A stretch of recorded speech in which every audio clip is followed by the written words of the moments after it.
பாவக்காய் பொரித்து குழம்பு செய்ய போகிறோம். கசப்பு இல்லாமல் பொரித்து செய்யலாம். இதுக்கு ஒரு 400 கிராம் பாவக்காய் எடுத்து வச்சுருக்கேன்.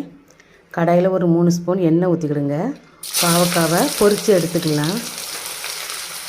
நல்லா வதக்கி ஃப்ரை பண்ணுற மாதிரி எடுத்துக்கலாம்.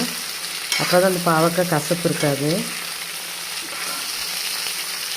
பாவக்காய் நல்லா பாருங்கள் ஃப்ரை ஆயிடுச்சு. இதை அப்படியே வடித்து எடுத்துக்கலாம். இதே எண்ணெயில் ஒரு ஸ்பூன் கடுகு போட்டுக்கிடுங்க.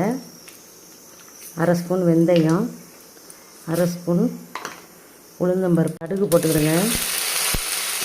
பச்சை மிளகாய், கொஞ்சம் பூண்டு போட்டுக்கிடுங்க. கொஞ்சம் சின்ன வெங்காயம் போட்டுக்கிடுங்க. நல்லா வதக்கிக்கிடலாம். வெங்காயம் வதங்கிடுச்சு. ஒரு ஸ்பூன் மிளகாத்தூள் போட்டுக்கிடுங்க. அரை ஸ்பூன் மஞ்சள்தூள், ஒரு ஸ்பூன் தனியா நல்லா எண்ணெயில் வதக்கி விடுங்க.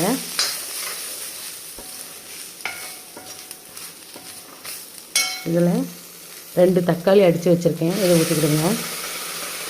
தக்காளி நல்லா வதங்கிருச்சு. ஒரு கப்பு புளி சாறு ஊற்றிக்கிடுங்க. ஒரு சின்ன லெமன் புளி கரைச்சி வச்சுருக்கேன், ஊற்றிக்கிடுங்க.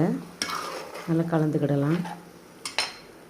தேவையான அளவு உப்பு போட்டுக்கிடுங்க. வறுத்து வச்ச பாவக்காய், பொரித்த பாவக்காய் போட்டுக்கிடுங்க. தேவையான அளவு தண்ணி ஊற்றிக்கிடுங்க.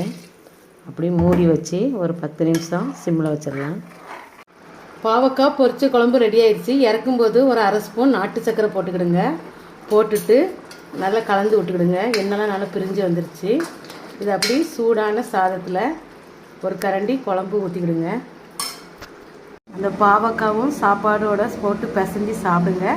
சூப்பராக இருக்கும். இந்த வீடியோ பிடிச்சிருந்தால் லைக் பண்ணுங்கள், ஷேர் பண்ணுங்கள். புஷ்பா குக்ஸ்க்கு சப்ஸ்கிரைப் பண்ணுங்கள். அடுத்த வீடியோவில் பார்க்கலாம்.